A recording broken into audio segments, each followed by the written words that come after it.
Bonjour à tous et bienvenue sur la vidéothèque d'Adrien Zanetta. Je suis Adrien Zanetta et aujourd'hui on va parler de la principale raison, si ce n'est finalement la seule véritable raison pour laquelle vous échouez peut-être dans vos transitions de vie. Alors les transitions de vie, c'est quoi? C'est tout simplement tout ce qui est choix de changement alimentaire, choix de changement éventuellement de boulot, choix de changement d'activité, choix décisionnel concernant votre relation avec l'autre ou avec votre partenaire ou avec vos amis ou même avec vous-même. Peut-être que c'est du sport, peut-être que c'est complètement différent, peut-être que c'est de l'art. Peu importe, tout ce qui consiste tout simplement à passer d'un style de vie, on va dire, à un autre, que ce soit partiellement ou totalement. En fait, le seul vrai critère important dans ce qui va déterminer finalement votre réussite, votre échec et même la difficulté du parcours, ça se tient en un simple concept que je vais appeler le poids relatif de l'élément dans votre vie totale. C'est très simple. Si vous avez par exemple une vie qui finalement ne va pas beaucoup plus loin que votre goût modéré ou immodéré pour la nourriture. Vous avez une certaine façon de manger, un certain type d'aliment, et finalement vous n'êtes pas nécessairement très proche de vos émotions, vous n'avez pas forcément une culture ou en tout cas une tendance à développer des intérêts intellectuels, vous n'avez pas nécessairement de pratique méditative ou religieuse d'aucune sorte, votre question sur l'identité, elle se pose pas particulièrement. Donc votre vie va tourner autour de, disons, votre nourriture. Ben, le jour où vous allez devoir changer ça, d'une manière ou d'une autre, où vous auriez peut-être le désir ou le besoin de le faire, vous n'allez pas changer une partie de votre vie, vous allez avoir la sensation, et votre corps risque de réagir aussi intégralement à ça, ben de changer toute votre vie. Et d'un petit changement qui pourrait être anodin, comme arrêter un certain type d'aliment, ou en rajouter un, ou changer vos horaires, ou peu importe, en fait, ce que vous allez vivre, c'est littéralement un bouleversement de vie. Et en sens premier, c'est-à-dire que votre vie, en changeant juste vos habitudes alimentaires, va être bouleversée parce qu'elle n'est composée principalement que de ça. Si on prend l'exemple opposé de quelqu'un qui médite tous les jours, qui a un boulot épanouissant, qui a une relation amoureuse ou romantique qui est géniale pour lui en tout cas, qui est heureux avec lui-même, qui a des pratiques émotionnelles qui sont saines, qui lit beaucoup, qui aime apprendre, et qui à côté aime la nourriture. Et ben le jour où il aura besoin ou envie de changer son régime alimentaire, et ben ce sera pas toute sa vie qui va être bouleversée, mais ce sera 20%, 15%, 10% de ce qu'il expérimente dans sa vie qui va finalement transitionner.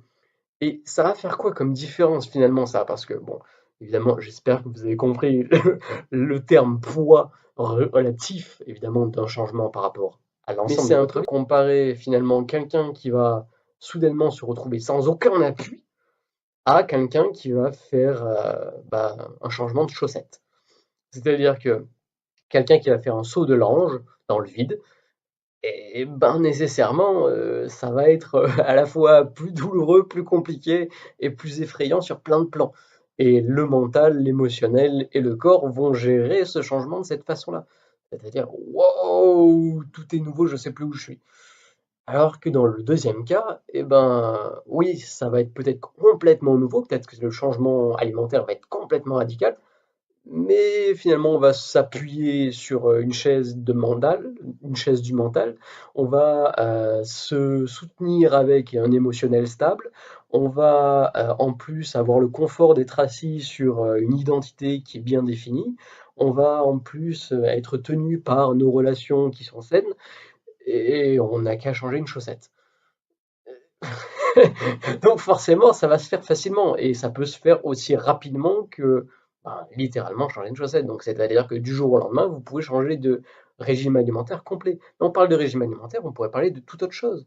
On pourrait parler de mettre en place une pratique de méditation. Si ça se trouve, c'est pas votre alimentaire qui a besoin de changer, c'est la méditation. Mais si déjà, au contraire, l'alimentaire, vous pouvez vous appuyer dessus et vous avez déjà des pratiques alimentaires saines, bah, mettre une pratique méditative en plus dans votre vie, bah, c'est pas compliqué en fait. Et il y aura très peu de résistance au changement parce que le changement relatif n'est pas si grand que ça. Donc, comment faire pour finalement instaurer, pour installer une nouvelle routine ou quelque chose de nourrissant dans votre vie? Finalement, comme vous pouvez le constater à travers ces exemples-là, la meilleure des choses à faire, c'est parfois ne pas se concentrer directement sur ça en premier lieu. C'est parfois simplement d'enrichir sa vie, de lui donner la valeur qui nous va à nous, d'enrichir aussi notre sens de l'amour-propre, c'est-à-dire la façon dont on prend soin de soi sur tous les niveaux, et aussi la conscience qu'on a de qui l'on est, et de ce qu'on construit, et de ce qu'on fait, etc., etc. Finalement, renforcer les piliers qui soutiennent notre qualité de vie, c'est souvent la meilleure solution pour en accueillir une plus grande ou une meilleure, ou de changer les piliers qui sont déjà là. Parce que ça ne sert à rien d'espérer avoir une nouvelle routine saine si on l'instaure en mettant un énorme balayage sur ce qui nous tient debout déjà. C'est rarement une façon très équilibrée de procéder. Ça peut marcher chez certaines personnes, mais alors la mise en place va être douloureuse, le résultat va être pas très tangent parce qu'il s'appuie sur plus rien du tout, ou sur très peu. Et ça va être un peu l'effet maison pilotée, maison sur pilotis, mais qui a qu'un seul pilotis. Là où il en a besoin peut-être de 4 ou de 5, parce que le changement, il est important, où il y a beaucoup de conséquences sur le changement, etc., etc. Donc, enrichir sa vie, la rendre plus stable sur d'autres espaces, aide énormément à modifier quelque chose qui a besoin de l'être, et qui est déjà là. Ou même aide énormément à rajouter quelque chose de plus important. Avoir une base solide, c'est toujours le plus important finalement pour rajouter des étages. Une maison sans fondation, vous ne pourrez pas rajouter beaucoup d'étages, hein, voire aucun. Ou alors vous allez y rajouter 5 minutes, ça va s'écrouler après. Donc ça, c'est le premier point. Et le deuxième point aussi, c'est le sens identitaire de ce changement. C'est-à-dire que bien souvent, les gens qui font un changement dans leur vie et qui le gardent pas, c'est qu'ils l'ont fait d'une place qui n'est pas saine à la base, c'est-à-dire le sens du soi et la conscience de ce qu'on fait. Non pas la connaissance, mais la conscience. Il y a beaucoup de gens aujourd'hui qui agissent sur le principe que globalement la société considère ou ils l'ont lu que c'est une bonne chose à faire. Mais ils n'ont pas vraiment conscience en termes identitaires d'à quel point c'est important pour eux. Ce qui fait qu'il va y avoir une résistance mentale, une résistance émotionnelle, une résistance aussi physique, parce que le physique se nourrit aussi de l'habitude. Donc, il y a en plus de la résistance sociale parfois pour certaines choses. Donc en fait, s'il n'y a pas de conscience identitaire de à quel point ça vous fait du bien et à quel point c'est faire preuve d'amour envers vous que de faire ce changement, il va y avoir une barrière qui souvent va être infranchissable ou alors une érosion sur le temps qui va faire le retour aux grandes bien habitudes. Donc c'est souvent une bonne chose de se demander pourquoi dans votre essence intérieure c'est quelque chose qui vous nourrit et de faire ce parcours d'introspection avant de tenter n'importe quel changement.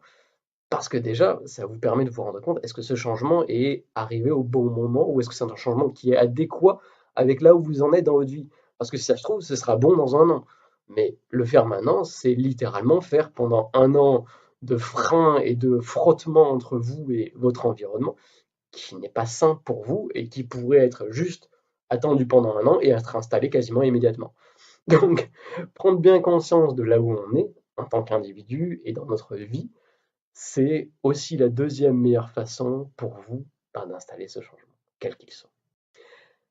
Quoi qu'il en soit, j'espère que cette vidéo vous aura apporté quelque chose. Si ça a été le cas, je vous invite à mettre un pouce en l'air, à commenter, partager votre expérience et cette vidéo, à vous abonner à ma vidéothèque ici et à penser à cliquer sur la petite cloche pour les notifications et à me retrouver sur une autre vidéo. Et en attendant, que l'amour soit votre guide.